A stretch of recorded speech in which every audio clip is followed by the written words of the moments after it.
অভিযোগটা আসলে ওইভাবে সত্য বলা যাবে না। আমরা কিন্তু লীগ নেতা সীমান্ত তাকেও আমরা অ্যারেস্ট করেছি।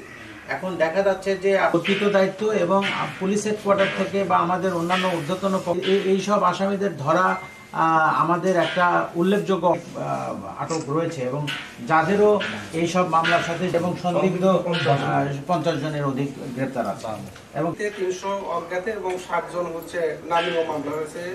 ছাত্র আন্দোলন ভিত্তিক সদর থানা, পাবনা সদর থানায় যে 2টি মামলা হয়েছিল তার মধ্যে একটি মামলার উনি এজাহার নামীয় আসামি এবং এরপরে যে তাকে সেই মামলায় যে তাকে গ্রেপ্তার করা হলো, সেই গ্রেপ্তারের পরে যে তাকে ছিনিয়ে নেওয়া হলো বা তার নেতৃত্বে বা তার নির্দেশেই বা তার পরিকল্পনাতে তাকে ছিনিয়ে নেওয়া হলো, সেই মামলাতে উনি 1 নম্বর আসামি।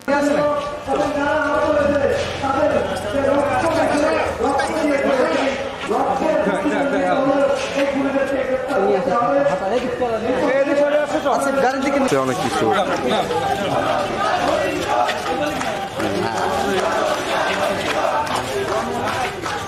গত 2 তারিখে এই ফেব্রুয়ারি মাসের 2 তারিখে সুজানগর উপজেলা আওয়ামী লীগের সভাপতি, সুজানগর সাবেক পৌর মেয়র এবং সুজানগর উপজেলার সাবেক চেয়ারম্যান, উপজেলা চেয়ারম্যান, উনি আমাদের বৈষম্য বিরোধী ছাত্র আন্দোলন কেন্দ্রিক সদর থানার একটি মামলার এজাহার নামীয় আসামি।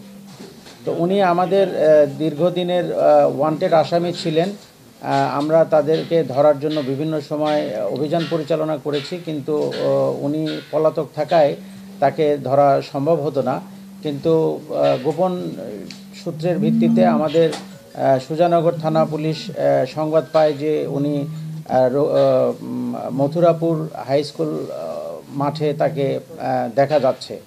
এইরকম একটা খবর পাওয়ার সাথে সাথে ওসি সাহেব তার একটা টিম নিয়ে মথুরাপুর হাই স্কুল মাঠে অভিযান পরিচালনা করে এবং সেখানে তাকে মসজিদের সামনে পাওয়ার প্রেক্ষিতে তাকে ওখানে গ্রেপ্তার করে আমাদের পুলিশের গাড়িতে উঠানো হয়। এমতো অবস্থায় যেহেতু উনি মথুরাপুর গ্রামেরই সন্তান এবং ওখানে উনি দীর্ঘদিন ধরে জনপ্রতিনিধি ছিলেন, ওখানে তার আত্মীয় স্বজন এবং কর্মী সমর্থক আছে, তারা এই অ্যারেস্টের খবরটি পেয়ে তাৎক্ষণিকভাবে অনেক লোক ওই মাঠে জড়ো হয় এবং আমাদের গাড়ির গতিরোধ করার চেষ্টা করে। সেখানে মহিলারাও ছিল এবং অন্যান্য কর্মী সমর্থকরা ছিল, তারা গাড়ির গতিরোধ করে এবং গাড়ির গতিরোধ করার প্রেক্ষিতে তখন আরও লোকজন সেখানে জড়ো হয় এবং একটা পর্যায়ে তাকে গাড়িতে করে আর থানা পর্যন্ত নিয়ে আসা সম্ভব হয় না এবং ওখানে যে তার কর্মী সমর্থকরা জড়ো হয় তারা গাড়ি আটকায় এবং একটা পর্যায়ে পুলিশের হেফাজত থেকে তাকে ছিনিয়ে নিয়ে তাকে পালাতে সহায়তা করে এবং তারপর থেকে তিনি আত্মগোপন করে থাকেন।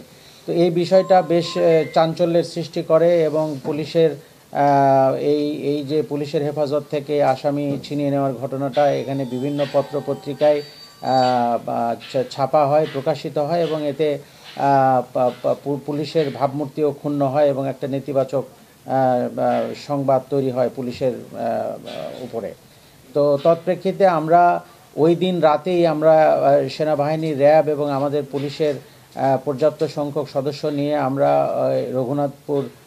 মথুরাপুর গ্রামে আমরা অভিযান পরিচালনা করি সারা রাত ব্যাপী এবং পরিচালনা করে ওই ঘটনার সাথে সম্পৃক্ত যে মামলা রুজু করা হয়, সুজানগর থানায় একটা মামলা রুজু হয়, পুলিশ অ্যাসল্ট, পুলিশের কাজে বাধা দান এতৎ সংক্রান্ত একটা মামলা রুজু হয়। সেই মামলা রুজুর প্রেক্ষিতে আমরা এজাহার নামীয় 11 জন আসামিকে আমরা ওই রাতে যৌথ অভিযানে আমরা আটক করি এবং পরের দিনও আমাদের যৌথ বাহিনীর টহল অভিযান অব্যাহত ছিল এবং দেখা যায় যে আমাদের যৌথ অভিযানের প্রেক্ষিতে গ্রাম প্রায় পুরোশূন্য হয়ে গিয়েছিল।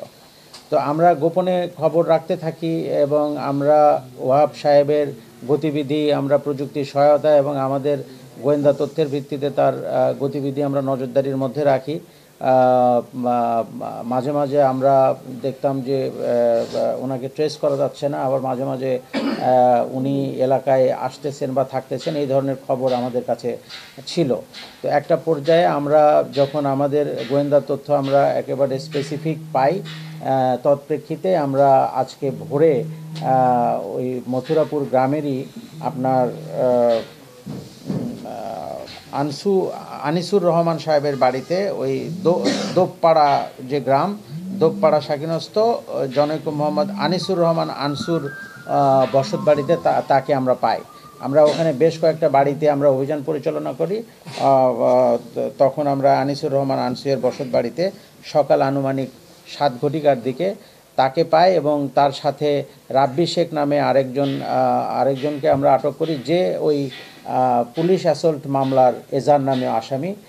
তাকেও আমরা গ্রেপ্তার করতে সমর্থ হই এবং তার এখনও তিনি আমাদের হেফাজতে আছেন। তাকে আমরা জিজ্ঞাসাবাদ করছি এবং জিজ্ঞাসাবাদ শেষে আমরা তাকে পরবর্তী যে আইনগত প্রক্রিয়া, সেই প্রক্রিয়ায় তাকে আমরা কোর্টে প্রেরণ করব। একটা বিষয় হলো যে তাদের সমর্থকরা এখনো সমাজে